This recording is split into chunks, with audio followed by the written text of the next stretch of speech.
Dr. Wood, author of the book Miracles in Minutes, and this morning's video is titled The Truth Will Set You Free. Free from what? Suffering. That's what will set you free from.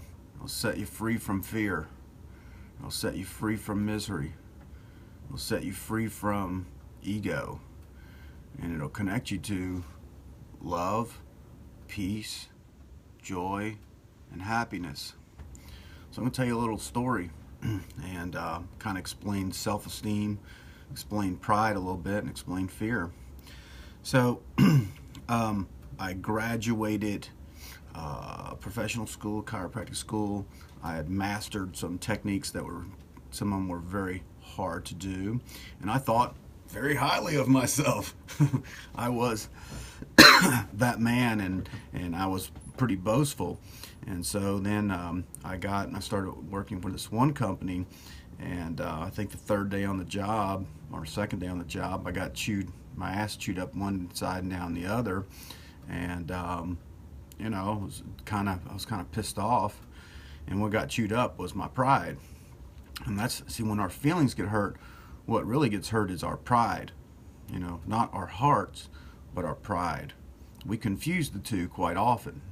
So anyway, I won't forget, I was not dating or married, or engaged at the time, or married, and I came home and told my ex that I don't know about this place, and da da da da da, and this and that. And she's like, just stick it out and just just see, and da da da da. So I got like I said, I got my butt chewed out a few times in a row, and then I was wanting to run one of the facilities so I could earn some money and I could start living my life and start preparing to provide for a wife that would soon have, trying to get my ducks in a row. And I finally, they moved me out of the main facility. I went out and worked with another facility, and it was a little bit more laid back atmosphere. No one's on my ass every day. And forget, I was sitting in this office, had my feet up on the desk, and this lady comes walking in the room and goes, "Get your feet off that desk." And I asked the doctor who was there, who was kind of mentoring me, I said, "Who's that?" He goes, "That's the boss's daughter." So she wasn't just some ordinary person who worked there. She had some clout. But anyway, I wound up getting promoted, and I got the facility that I wanted. I had now the opportunity to earn money, and finally had my chance to step on the field and play ball. And so I was running the facility, and there were some problems. Things weren't going well. It wasn't growing. I thought I knew it all. I thought I was that man. And but anyway, I was happy that I had my title, and I was working, and I was at a Christmas party. And so I'm at the Christmas party, and during the Christmas party, the head doctor comes over, and I'm like introducing myself, "Dr. Wood, yes, I'm the doctor of this facility." Ha ha ha. I have title, I have status.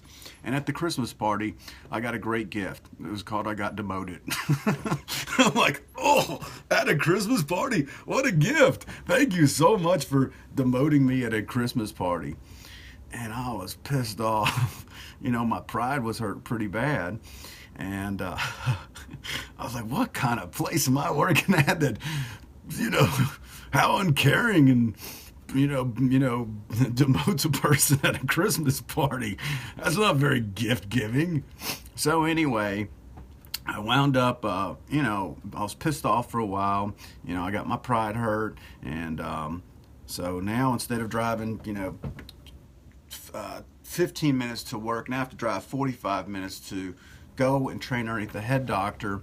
And I'm down there, I'm kind of pissed off, and they gave me a great office by the back bathroom, by the janitorial supply place, really feeling like my nose is shoved in the dirt. My pride was pretty broken down. And then I finally said to myself, I finally took the truth that maybe I don't know as much as I think I do. Second of all, the head doctor, he's a pretty smart guy. And he's really good with talking to patients, and my communication skills aren't so great right now. And the truth, okay, I have to bring the truth to this prideful person over here, the one who's got the big head, who's pumping himself up to make him feel good about himself. And when I sat with the truth was, you know, I don't really know as much as I think I do, and maybe I'm not as great as I'm telling myself, and accept the reality that is that I am where I am because I'm not as good as what I think I am. That was my pride telling me I was better than I am.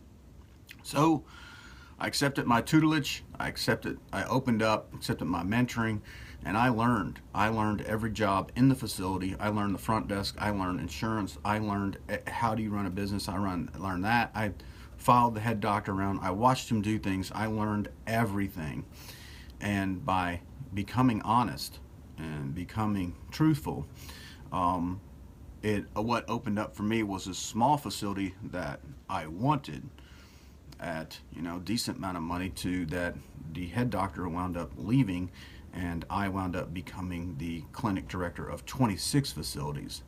But what I had to let go of was my pride, and what I had to accept was the truth was I wasn't as good as what I thought I was.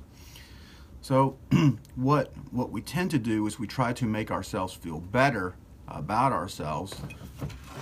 Pride, which is covering over our insecurity or our fear of needing to be accepted, needing to be admired, needing to be appreciated, and needing some sort of status to make ourselves feel good about ourselves. And fear and pride always rob us of success. They rob us of love, and they actually keep us puffed up, and we're not very humble. We tend to be arrogant and closed-minded, and we can no longer learn. We are God on earth when we're prideful. I know it all, just ask me. And I will tell you how great I am.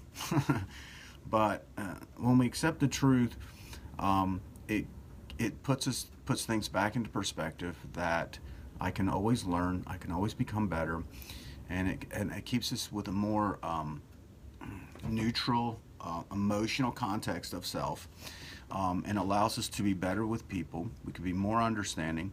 You'll have higher awareness, and you'll have greater love in your life. See, the truth sets you free, and it sets you free to love, because love requires openness and honesty. And when people bring pride and fear into yourself or into your business or into a relationship, the context of love cannot exist, and growth cannot occur, and success cannot be had, because only the truth will set you free. And the truth is humbling. What the truth cuts into is our pride, and it cuts into our feelings. But only thing our feelings are is our ego, and that is the false self. The truth self, just if you can accept wherever you are, is you're there because that's where you're supposed to be. Because you're not at that level that you think you are. That's the ego or the thinking mind trying to puff you up to make you appear better than what you are, to cover over the fear and insecurity. What's missing is the real self, and the real self just accepts yourself as you are and as you are not. It's honest with, this is the way it is. I accept life the way it is. And when you can accept where you are in life, you stop fighting life, and the fight is over. The fight's within yourself. You no longer need pride, and you no longer have the fears, because they both go away. You just accept, this is where I am, this is where life is. I'm going to be happy right now, and that's what I did after I got demoted at the Christmas party and had my pride beat into the ground. And I just accepted the truth, and the truth set me free, and it set me free into not this facility that I wanted, that I got this facility. Not a clinic doctor, but the clinic director and head doctor of all the other clinics. But I had to accept the fact that I didn't know as much as what I thought I did, and I was just puffing myself up. And it took a demotion at the Christmas party. It took driving twice as far across town. It took having my office by the back bathroom, janitorial supply closet, where we kept all the storage. I'm doing notes, in the janitorial closet by the bathroom. I feel very special right now. I had no status. I'm the janitor doctor, whatever. But that humbling experience helped me to become that clinic director and be there for the other doctors and be humble and kind to them and understand their plight in life by understanding what I just went through. And like I said, the truth will set you free. So when we can accept the truth and accept life where you are right now, the good, the bad, and the ugly, you kind of open up the door to freedom, and what you've been wanting will start coming to you. I got better than what I wanted. I got the clinic directorship, and I was afraid to take that position. It was a lot of responsibility. Just running a small clinic, I was at the light of everything, but now I'm the clinic director, and all the big wigs are looking at me at 26 years old, and I'm telling 40-year-old men what to do. But it required me to be very humble and to learn a lot and to learn as much as I could. And I mined the gold while I was in my low state, and that took me to the high state. So hope this video helps you guys out. And what holds us back in life is pride. We make out to be better than what we are, and what we're trying to cover over is our insecurity. We're not as good as what we think we are, and that's the truth, and that stings. But accept that and go, if I accept that I'm not as good as I think I am, and even when you're highly talented, which I had a lot of talents in baseball and sports, and I'm a great athlete and mastered a lot of things, and that don't let your talent go to your head, that you keep it in perspective, and never think too highly of yourself, then a lot of doors open up, and what you've always wanted can manifest almost overnight. And I could tell you, in less than four or 5 months time, I went from the bottom of the barrel to the top of the food chain, and it all came from accepting the truth, letting go of my pride, and accepting where I was and doing the best that I could in that moment. So hope this helps you guys out, so that way you can achieve success in your life too. Thanks. Bye.